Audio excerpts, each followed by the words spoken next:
tarde.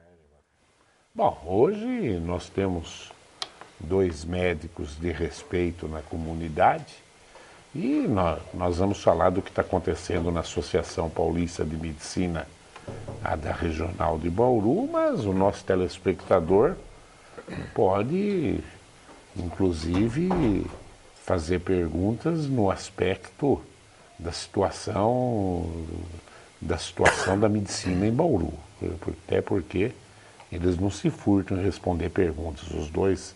O Zé tem o programa dele na TV Prevê, direto faz isso. E o Samir, quando vem aqui, dá entrevistas extremamente positivas, bem popular e bem ao nível para o nosso telespectador. Mas hoje vai acontecer a posse do Dr. Samir Salmen na APM de Bauru, em substituição ao Dr. José Eduardo Marques, que concluiu o seu mandato com 3 anos. Como não tem reeleição, né, Samir? Lá não é igual à presidência da República. Não, né? tem, para os cargos seria possível. Sim, mas para a presidência não. Presidência não. Presidência não. Então eu vou começar com o Zé, até para o Zé fazer um balanço, né? E depois eu quero conversar com o Samir, que tem uma visão de medicina no mundo inteiro, conhece como poucos a medicina do Canadá e de outros países, e que realmente tem tudo para fazer um mandato ao nível do mandato do Zé Eduardo. Zé, segundo me disseram, o seu mandato foi um mandato revolucionário em Bauru. Você conseguiu dobrar o número de filiados na APM de Bauru. Fala das suas realizações na frente da APM. Então, eu gostaria de agradecer aí a oportunidade de poder estar aqui ao lado do Samir e falar um pouquinho do que nós fizemos aí à frente da nossa associação. Quando nós pegamos a Associação Paulista de Medicina Regional Bauru, tinham 220 sócios. Era muito difícil passar um mês, porque mal dava para pagar as contas com o que a gente recebia dos sócios. A nossa casa do médico estava bastante descuidada, precisávamos de alguma maneira dar um up aí na nossa associação. O inconsciente coletivo parece que estava para baixo mesmo. E nós conseguimos, a nossa meta era realmente aumentar o número de sócios, nós conseguimos praticamente dobrar, chegamos a 400 sócios na Associação Paulista de Medicina. Isso nos deu condições de ter um recurso a mais, de guardar um pouquinho de dinheiro para poder realizar algumas reformas. Durante o nosso mandato tivemos a sorte de conhecer o Paulo Mariani, que é um colega médico que hoje está situado em Jales, mas é um cirurgião plástico que é bauruense. Ele nasceu em Bauru, passou toda a juventude dele em Bauru, inclusive estudou junto com o Samir, e tivemos a grata satisfação de conhecê-lo. Ele era o secretário-geral da Associação Paulista de Medicina em São Paulo e nos convidou para participar da diretoria da Associação Paulista em São Paulo também. E foi aí que nós realmente conseguimos uma verba especial para podermos reformar toda a casa do médico e também construir um salão de festas maravilhoso que podemos entregar ao fim da nossa gestão esse salão de festas a todos os nossos colegas de Bauru e também da região. Samir, você fazia parte da atual diretoria, né? Você entra já conhecendo o caminho. O que vai marcar a sua administração? Bom, em primeiro lugar, muito obrigado por essa oportunidade de mais uma vez colocar a PM no foco das discussões. E, em primeiro lugar, agradecer ao José Eduardo Marques por entender que nós poderíamos fazer um trabalho de sucessão na Associação Paulista. Isso é um orgulho, uma amizade longa, e isso envolve confiança, envolve uma série de aspectos. Por isso eu sou muito grato, José.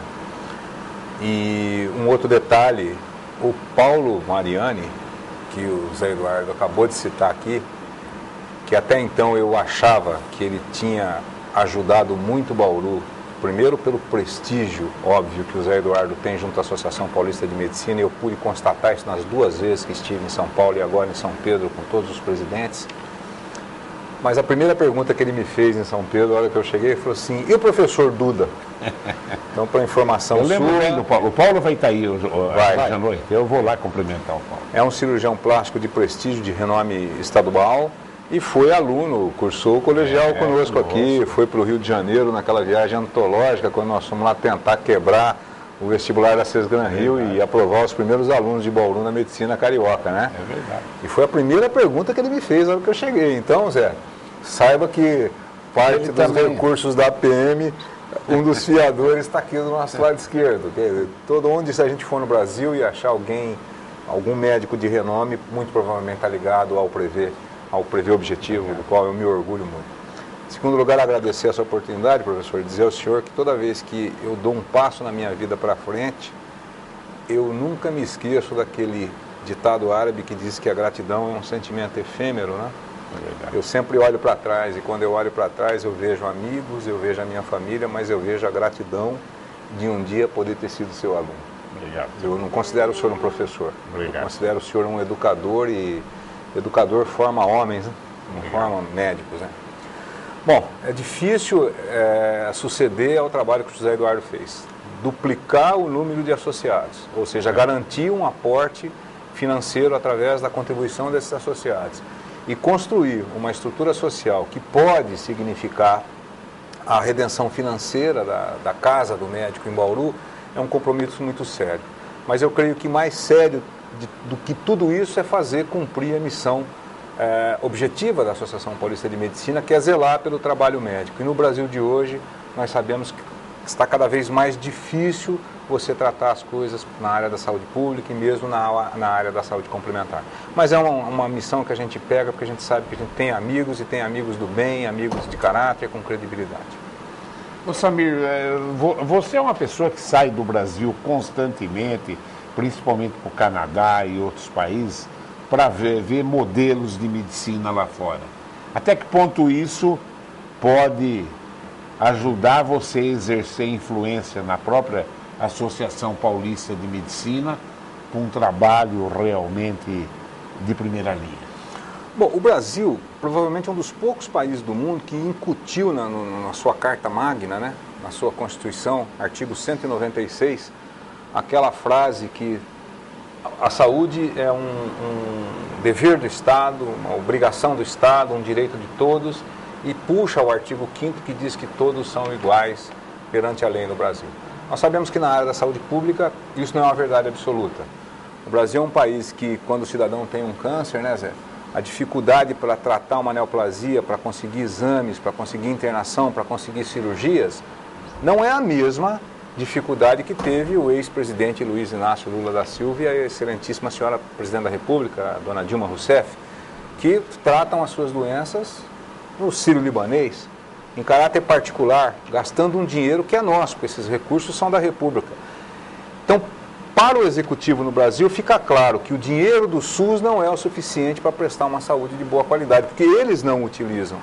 E a população fica, de uma certa maneira, tratada como cidadão de segunda categoria, porque o grande problema do sistema público, e essa é uma das metas da APM, brigar por isso, é que ele seja financiado verdadeiramente, Duda. Não há empreendimento onde você não tenha que colocar recursos. Então, hoje, com os recursos que são alocados para o Sistema Único de Saúde, acreditar que se possa fazer uma medicina pública no Brasil é um sonho de uma noite de verão. Mesmo com a saúde complementar, mesmo sabendo que de cada 4 brasileiros, 1,51 vão para o sistema privado, porque o sistema público não consegue lhes dar aporte. Então, essa é uma das nossas missões, brigar para que recursos sejam destinados e que se cumpra o artigo 196 da Constituição. O presidente da República do Brasil não precisa cumprir, mas nós queremos. Ô Zé, o que fazer? Até porque tinha cortaram o CPMF, né, na época dos médicos. Agora, uma Constituição, do jeitinho que o Samir falou, onde o Estado tem que se responsabilizar, entre aspas, claro, pela saúde do povo mais simples. O que fazer para arrecadar mais dinheiro para isso aí? Sem mexer mais em impostos, de onde tirar dinheiro para que realmente o Brasil possa ser pelo menos um projeto de Canadá, porque pelo que eu sei o Canadá é um dos modelos mais... Canadá, a Suécia, né, a Noruega, são modelos de saúde excepcionais, né? Da onde tirar dinheiro, Zé? Então, houve há um tempo atrás uma emenda justamente para tentar separar um dinheiro que seria total do PIB destinado somente para a saúde. Quando fala saúde, é saúde mesmo. O que eles queriam era destinar esse dinheiro para a saúde, mas que investisse em esporte, investisse em outras coisas que não era só a saúde. Mesmo assim, a nossa presidente na época não deixou passar isso daí. Ela, com todo o lobby que se faz, não deixou passar. Era em torno de 10% do PIB que seria destinado única e exclusivamente para a saúde. A partir do momento que você tem um aporte desse e que você faça uma gestão, realmente uma gestão correta, aplicando bem o dinheiro e não desviando esse dinheiro, eu acho que tem condições realmente da gente dar uma saúde de qualidade. No nosso país, o que falta é infraestrutura. A grande mídia já publicou, já falou várias vezes que falta-se médicos. Na verdade, não é bem isso. O que falta é infraestrutura. Ô Zé, mas com 200 milhões de pessoas, isso que não se para pensar. Se eu não me engano, o Brasil está entre os 10 países que tem a maior população do mundo. Dá para o Estado bancar tudo, como diz a Constituição? Eu acredito que se houver uma gestão séria, eficiente, com pessoas capazes, eu acredito que dá para melhorar muito. Se dá para fazer tudo, não sei, mas pelo menos o básico. Pelo amor de Deus, né? Eu assisti recentemente que teve uma dessas pessoas aí envolvidas nesse roubo da Petrobras que devolveu 500 e tantos, quase um bilhão de reais. Tem um que vai devolver, acho que 900 e tantos milhões de dólares. Isso é um absurdo. Como que pode um país igual o nosso sofrer tanto na saúde e ter ladrões dirigindo esse país? E ter pessoas coniventes com tudo isso, pessoas que são, sinceramente, até aplaudidas por alguns partidos que são tidas como heróis. Isso não dá para aceitar. Um país que é um país tão rico, que tem tudo, nada falta no nosso país, a gestão ser uma gestão tão ineficiente, ser uma gestão tão fraudulenta que chega a esses números. Imagina isso na saúde. Podia botar 1% da receita da Petrobras para a saúde, né? Já teria resolvido. Então eu acredito. Olha, é interessante, assim, o que o José Eduardo está tocando é o fulcro da discussão. Alegar que não se tem dinheiro disponível, eu não digo para resolver todos os males, porque eu me esqueci de citar na pergunta que o senhor fez para mim, o Brasil é um dos poucos países do mundo que fez a Constituição nesse molde. Né? Os Estados Unidos, os países da América do Norte, os países escandinavos, a própria Europa, e agora, recentemente eu estive na China, ninguém promete dar saúde para todos, ninguém promete. O que eles dizem é que você precisa pagar os impostos e tem lá os modelos de saúde regionais. Agora, um cálculo muito simples, dentro do que o Zé Eduardo está dizendo, que eu concordo inteiramente. O Hospital Estadual de Bauru custou, para ser construído e mantido como existência no seu primeiro ano, 50 milhões de reais. Essa é a estimativa, pelo menos foram números... Isso daí, vagabundo rouba... Duda, aqui no Brasil. Eu tive num programa aqui, nós fizemos uma estimativa, o Zé Eduardo, com os primeiros 11 bilhões que foram desviados da Petrobras, 200 hospitais estaduais poderiam ser construídos no Brasil. Mas o rombo já chegou em 21, então nós estamos, são 400, imagine esse país onde você distribuísse aqui no Sudeste, que não precisa de tanto, uns 80 hospitais do Porto Estadual, e fosse para o Norte e Nordeste com 320. E vem me falar em médico cubano. Precisa parar de roubar, porque o dinheiro existe, esse dinheiro superfaturado da Petrobras, ele é um dinheiro do orçamento da República. Claro. Me desculpa, não é porque a obra ficou em 5 bilhões, não foi o empreiteiro que pagou. Ele superfaturou, saiu do seu bolso, saiu do meu, saiu do cidadão que está assistindo a gente agora. Então esse dinheiro existe no orçamento da República. Dizer que não se pode financiar o SUS é um crime. Eu acho que os nossos governantes, os nossos políticos, essa presidente da República, o ex-presidente da República, todos esses políticos que estão envolvidos, tinham que ser julgados em organismos internacionais. Porque esse é um crime de lesa pátria e é um crime de direitos humanos. Eles estão condenando uma população a ficar na miserabilidade social e de saúde. E um número absurdo, que não dá nem para acreditar no número, né? Como é que pode, rapaz? Eu fico espantado que até anos atrás nós discutimos assim, tem que ter um financiamento para a saúde, todos temos consciência disso. O Conselho Federal de Medicina, a associação brigaram para que essa lei existisse, aquela verba carimbada, que ela vai direto. Mas, meu Deus, jogar na lata do lixo, ou melhor, na lata do lixo não, na conta desses marginais, desses bandidos, um dinheiro que ele é do orçamento da União. E aí você tenta contar isso lá fora, que sumiram 20 bilhões e que o Ministério da Saúde não tem recurso próprio para gerir o Sistema Único de Saúde. É verdade. A Previdência tem, o Ministério do Transporte tem, o das cidades tem, mas são verbas previstas, alocadas. O SUS não.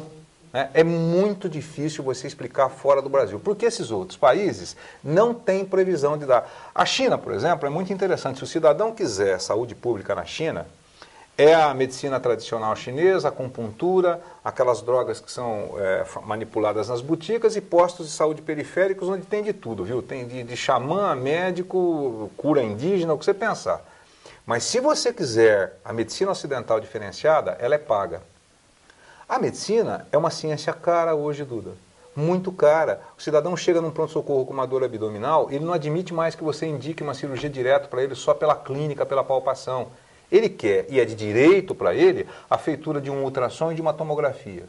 Um procedimento que custaria a consulta do médico vira 800, 2.000, 3.000 reais de custo de exames operacionais, porque a tecnologia anda, ela anda aqui nesse estúdio e anda muito mais rápido na medicina. Você vê que absurdo. E a China é a segunda economia do mundo. Né? Hoje passou o Japão. O Japão é a terceira hoje. A segunda economia. E os Estados Unidos também não dá ensino. Não dá medicina para todo mundo. De maneira alguma. Entendeu, né? De maneira alguma. E na China então é interessante isso. Existe um tipo de medicina que vai para todo mundo. A medicina do governo é a medicina popular chinesa. São verdadeiros xamãs, indivíduos que fazem cura com acupuntura, com drogas que eles manipulam ali. Pouquíssimos médicos existem na rede pública da China. Você sabe que eu estou lembrando agora? Eu não me lembro o nome dele, já fugiu. Que foi candidato a prefeito, Sandrin. O Sandrin.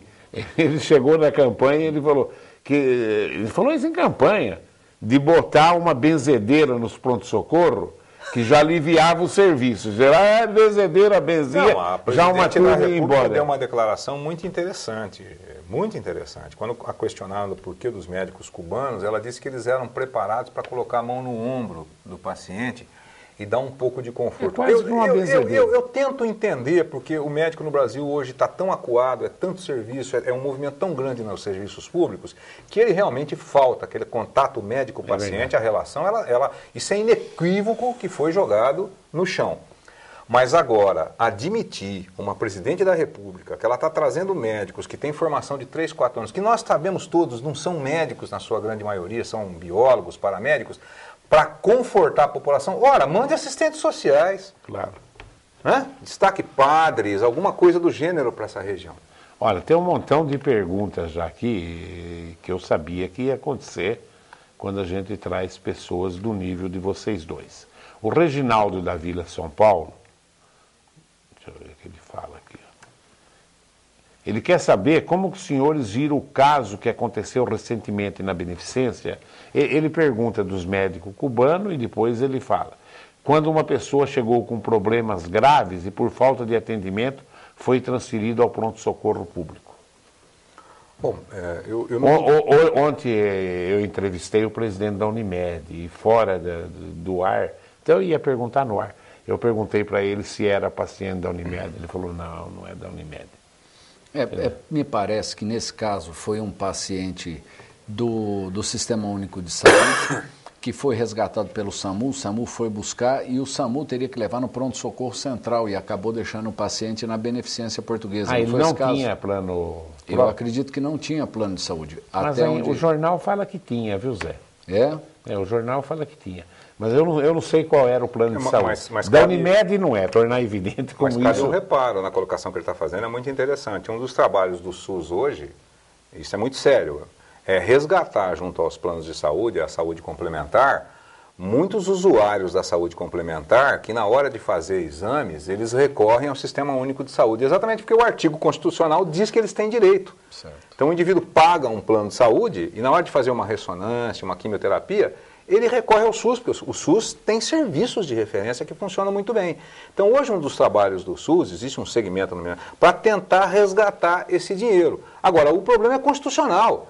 Quando você escreve uma carta que você diz que todos têm direito está escrito ali, é um preceito constitucional. Mas nesse caso, eu sinceramente não estou inteirado totalmente, mas se ela chegou num pronto-socorro e está passando mal, independente do plano de saúde que ela tem, ela tem que ser atendida. Né? Ah, mas é um paciente do Sistema Único de Saúde, aqui é um hospital particular. Chegou ali, tem que atender. Ela tem que ser atendida. Concordo com você. O Pedro Valentim, ele fala assim, ó, a Agência Nacional de Saúde estabeleceu um tempo de espera de 15 a 24 dias para que os clientes do plano de saúde particulares sejam consultados. Mas na prática isso dificilmente ocorre, chegando-se a marcar atendimento para além de 3 meses. Bom, então é o plano fajuto, né, Pedro?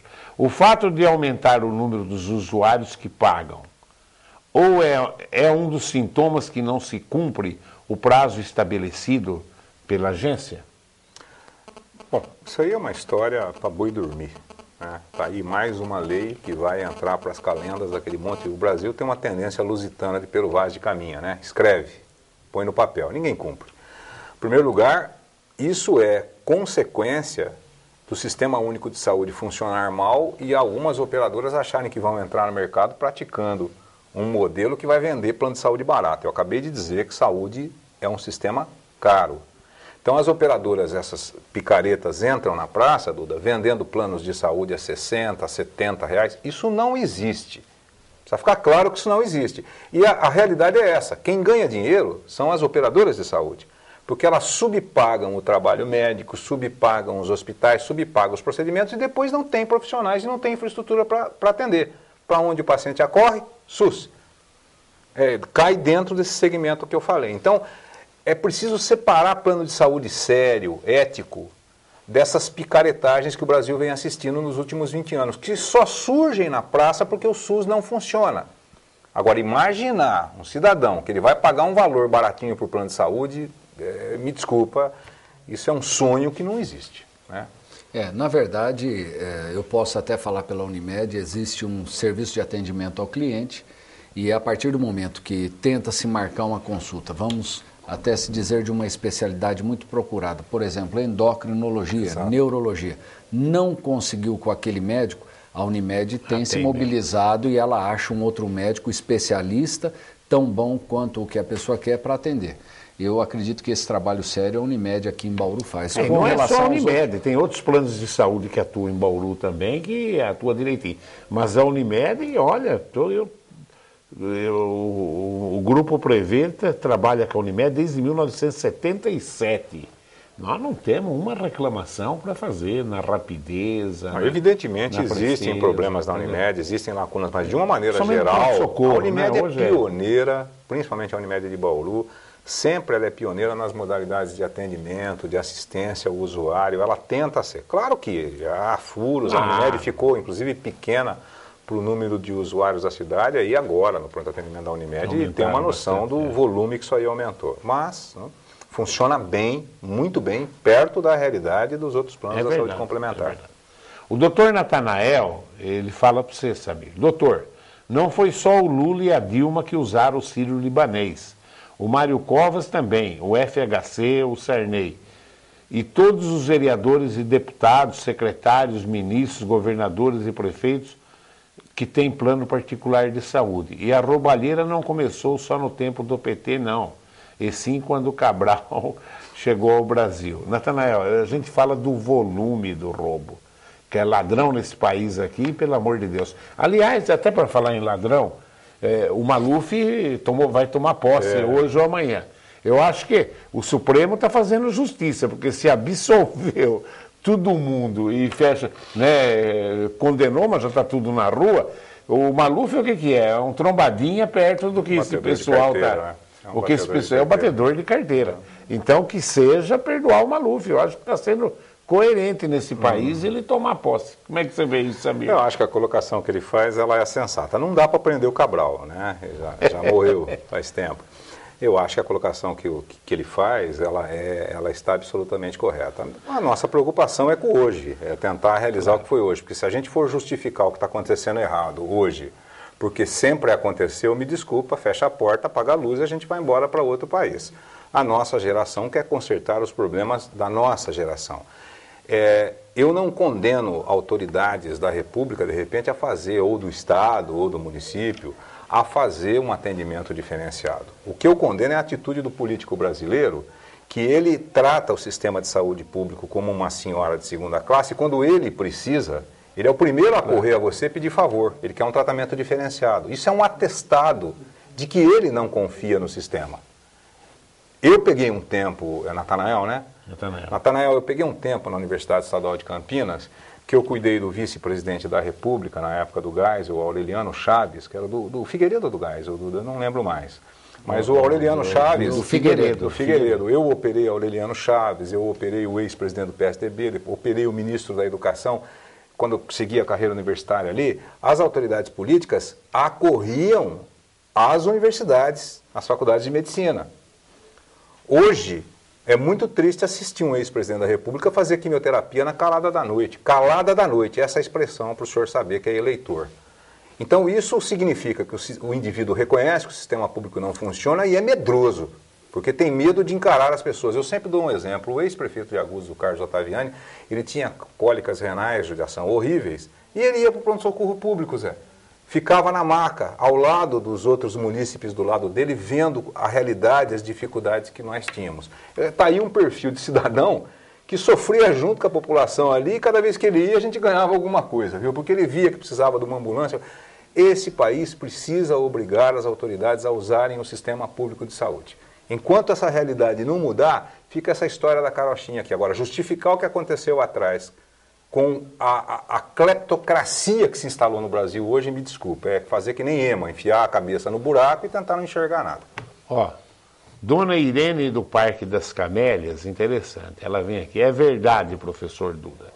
Tenho uma filha que mora há 7 anos no Canadá. A Alessandra Ferreira Barbosa foi sua aluna e entrou em medicina.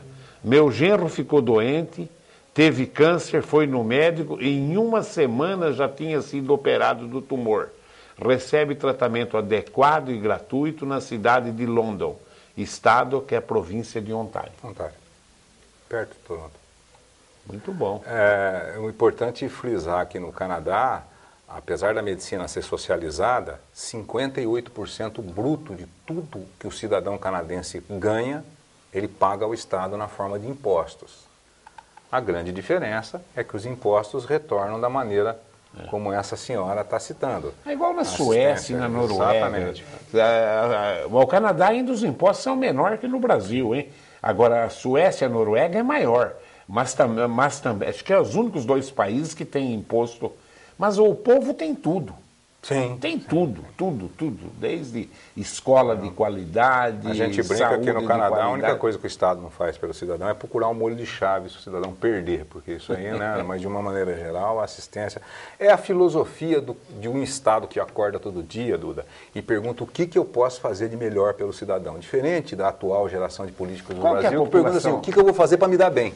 Samir, você que vai bastante no Canadá, qual a população não do passa Canadá? de 42 milhões. Essa é uma coisa que o político brasileiro, às vezes, não tinha que lembrar todo dia. Nós somos 200 milhões de pessoas. Nós temos 5 Canadá aqui. Nós estamos entre as 10 maiores populações do mundo. Quando nós fazemos uma coisa, não é para... O Cuba, morando em Cuba, tem 6, 7 milhões. A Argentina tem 20 milhões de pessoas. O Brasil é 10 Argentina. Então tem que ter isso na cabeça, tem que produzir para poder dividir, né, Zé? Certo.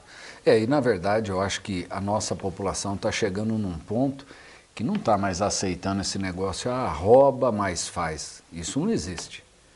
Tem que fazer e não precisa roubar. Daqui não vai levar nada. A hora que você subiu, você vai deixar para quem?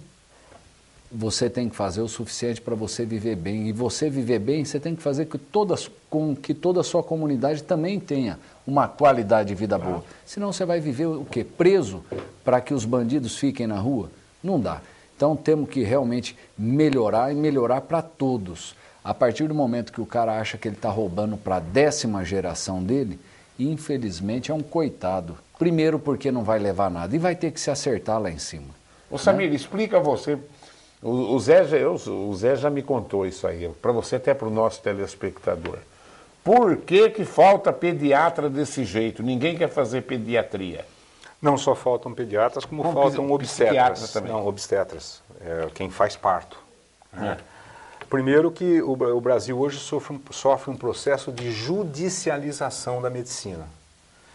O Brasil importa muitos valores dos Estados Unidos, eu costumo dizer que é o primo desgraçadamente pobre dos Estados Unidos. Então nós importamos modelos culturais e comportamentais sem ter dinheiro para fazer o que eles fazem. Então a indústria dos processos civis se instalou no Brasil de maneira pesada, mas ela se instalou de uma maneira perversa. Existem as denúncias justas, os reparos necessários que famílias precisam receber por mazelas que o sistema tenha causado ou profissional, isso é inequívoco, ninguém está fechando os olhos para isso aqui. Mas há uma indústria hoje das denunciações e dos processos judiciais, principalmente com o recebimento de recém-nascidos em parto. Recém-nascido às vezes nasce com um defeito congênito ou tem uma complicação, processo judicial.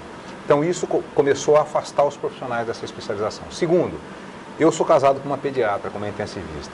É a profissão que mais trabalha na medicina, porque o pediatra tem que ser o profissional com a formação geral, ele tem que entender de tudo. Eles trabalham barbaramente, de maneira extenuante. E eles são muito exigidos, porque não é só o paciente que cobra, né, Duda? É a mãe, o pai, a avó, né, todo vô. E são profissionais muito mal remunerados pelo que eles fazem. Então hoje o que nós temos no Brasil é uma relação de mercado. É uma demanda que ela não vai conseguir ser suprida porque não há estímulo para que esses profissionais estejam atuando aí. É uma verdade. Se um médico trata de um pai, de um avô que morre, a família põe no jornal, agradeço ao trabalho do doutor fulano de tal, manda telegrama, doutor, obrigado por ter tratado do vovô, agora morreu uma criança. É complicado. É complicado. É emocional, né? Até para quem cuida, principalmente. Claro. Né? Até para quem cuida. Ó, o Jackson, ele fala, sou telespectador assíduo da TV Prevê e hoje é uma das melhores entrevistas do Enfoque. Concordo com quase tudo que os convidados estão dizendo. Parabéns. Bacana. Muito bom. Você mora em Agudos. Saúde pública em Agudos. Falta médico? A rede pública de Agudos hoje tem aproximadamente 80 profissionais. E 70% deles são bauruenses. Suficiente? A cidade não tem médicos para isso. Então eu acredito que a rede pública em Agudos, os postos de saúde, preste uma assistência adequada. Agora não podemos comparar as realidades. Agudos tem 40 mil habitantes. Bauru é uma metrópole regional maravilhosa, é a rainha regional, é quem provê. Duda, todo dia saem de Agudos 4 mil pessoas para trabalhar em Bauru. E saem 3 mil pessoas que vêm ser atendidas aqui. Então, Bauru, hoje, com quantos habitantes Bauru?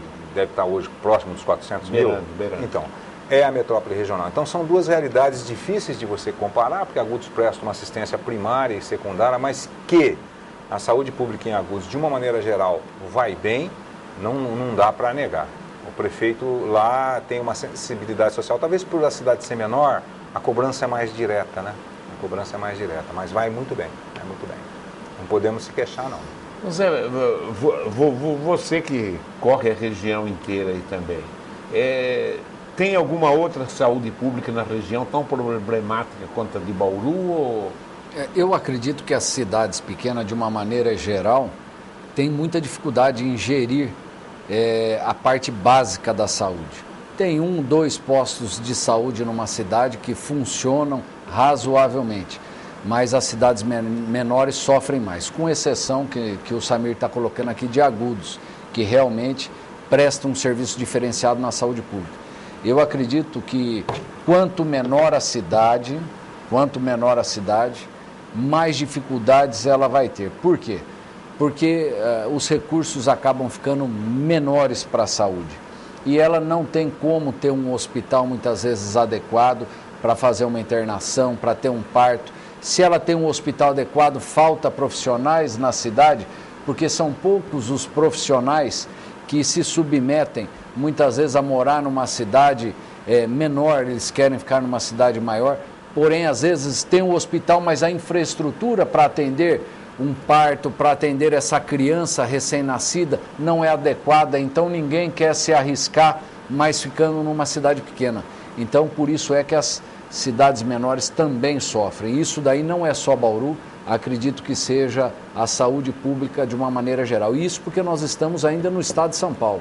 Se a gente atravessar a fronteira, for para o Mato Grosso, for para Minas Gerais, acredito que seja bem pior. Aí é brincadeira. Bom, já estamos com 40 minutos de entrevista. Doutor José Eduardo, o que o senhor espera do doutor Samir Salmen na frente da PM?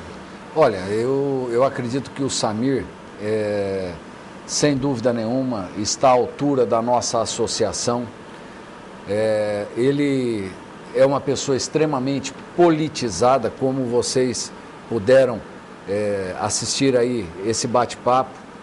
O Samir, tenho certeza que vai levar à frente tudo isso que ele disse aqui, que vai exigir, vai cobrar mesmo, uma melhoria na qualidade de atendimento, uma melhoria na saúde de uma maneira geral. Vai estar trazendo mais médicos para a Associação Paulista de Medicina. Tenho certeza que é uma pessoa bastante sensível e sabe da necessidade que temos de fortalecer a nossa associação para melhorar o atendimento, para melhorar tudo, não só para a classe médica, mas para quem é atendido por essa classe também. Tenho certeza que a eleição do Samir só veio a somar para a nossa associação. Eu gostaria também de agradecer imensamente, professor Duda, os nossos diretores da Associação Paulista de Medicina. Nós tivemos uma diretoria muito conjunta que trabalhou mesmo. Quando falar o José Eduardo realizou isso, não, foi toda a nossa diretoria. A APM trabalhou, sem dúvida nenhuma, em conjunto para que pudéssemos oferecer algo mais para a nossa associação. Tenho certeza que o Samir vai continuar esse tipo de trabalho também. Doutor Samir Salmen, quem vai estar junto com o senhor na diretoria da PM para realizar esses próximos 3 anos de administração? Bom, em primeiro lugar, em São Paulo, representando os nossos interesses, eu tenho 2 delegados que dispensam a apresentação. Um está aqui do meu lado, tem uma credibilidade impressionante, o José Eduardo Marques, impressionante junto à Associação Paulista de Medicina. O outro é o Dr. Gogo, que é conselheiro do Conselho Regional de Medicina. Que também foi meu aluno que também. Foi meu aluno. Eu não falei, o Zé Eduardo foi meu aluno também, fez o colégio no Prevê Objetivo também. Sim. Aí você vê o Prevê, pelo menos ele dá sorte. Sorte nada. E nós temos um grupamento, o meu vice é o Dr. Marcos Cabelo, é um obstetra de renome regional, dedicado à obstetrícia, esse sim gosta de um parto, né? Gosta de um bebê. E temos ali profissionais, nós procuramos trazer profissionais, Duda, que são profissionais que estão trabalhando todos os dias nos postos, nos hospitais. Doutora Kátia Semeghini, pediatra, que tem uma entidade que cuida de autistas. A doutora Leonor, que é uma pediatra bastante conhecida no meio da Unimed e no meio da saúde pública. Dr. Jefferson Kenji, que é anestesista e vai trazer para dentro da Associação Paulista de Medicina a representação sindical. Dr. Roberto Dagger, que é um cirurgião bariatra, até sobrinho do Pedro Tobias, um grupamento de gastrocirurgiões, o Márcio Ferreira, o Dr. Marcelo Angelotti, a Viviane Kanamura, que é uma médica que trabalha com imagens e já tem vivência da diretoria anterior, e finalmente a Luci Marie Turra, que é a mulher que controla a grana. Essa é a mulher da tesoura, da caneta, né? Muito séria, muito competente, muito respeitada. E eu procurei trazer assim alguns outros profissionais diferentes, por exemplo, o Dr. Eudes Sá Nóbrega, é um cirurgião plástico, mas que não mexe exclusivamente com estética, está dentro do centrinho, trabalha com lábio leporino, com reabilitação, ou seja, é um médico que representa um segmento muito tradicional da medicina bauruense. Espero não ter esquecido de ninguém, mas Acredito que seja isso. Samir, obrigado pela presença. Eu que agradeço. Zé, obrigado pela Obrigado, senhor. Zé, Um grande É abraço. muito obrigado. Acho que Bauru é muito grato. Hoje à noite é a posse do Dr. Samir na APM. A TV Prevê vai estar lá. E nós esperamos sucesso absoluto na gestão do Samir, até completando esses 3 anos do Zé Eduardo, que, segundo a opinião médica, foi de uma recuperação excepcional em Bauru. Eu quero mandar um abraço para Agudos, para o meu diretor do colégio lá, o professor Jurandir, que está ficando mais velho hoje, embora quem olha fala, é criança, mas ele está ficando um ano mais velho. Jura, um beijo para você e continua sendo essa pessoa maravilhosa que você é. Quero dar os parabéns para o Paulo Maluf. Paulo, você viu como você acertou de ficar agregado à bancada do governo. Como o PP está lá no governo, também está na corrupção da Petrobras, mas o que você fez perto do que esses caras fizeram aí, você é trombadinha. Então já só o ato de pôr você de castigo atrás da porta, você já está perdoado. É um absurdo a tolerância com a corrupção que tem nesse país. Claro que eu fui irônico.